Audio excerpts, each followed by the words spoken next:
Paulo amava o que ele fazia. O desejo dele era ir a Roma, ele escreve para os irmãos, mas na verdade Deus tem seus caminhos diferentes dos nossos caminhos.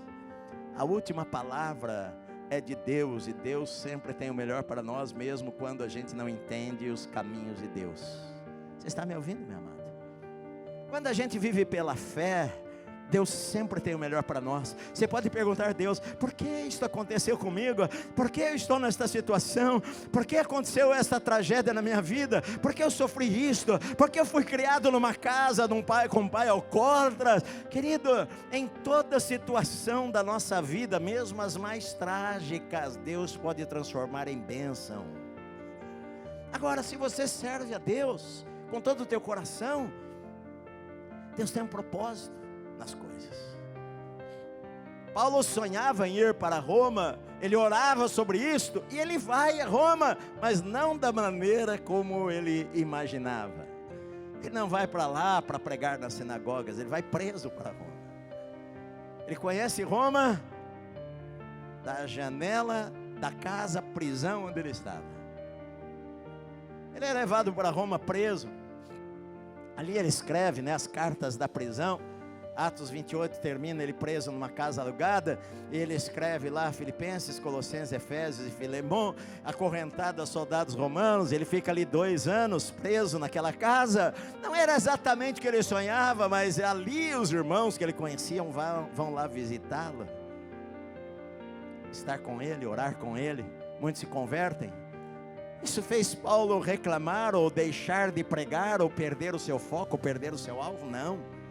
Paulo continuou fazendo o que Deus o chamou para fazer, que era pregar o Evangelho. Ele fala aqui: olha, eu fui separado para o Evangelho de Deus. Eu fui separado para o Evangelho de Deus.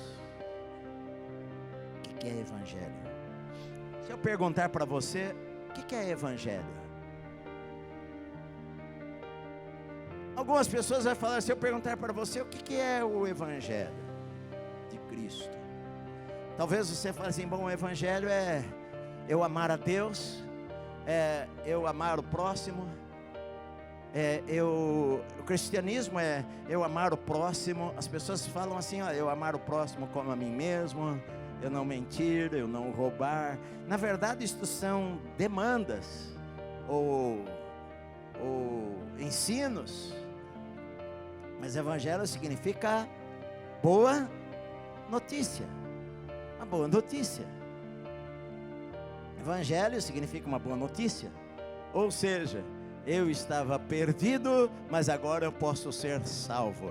Eu era triste, mas a boa nova é que agora eu não preciso mais viver triste, eu posso viver alegre.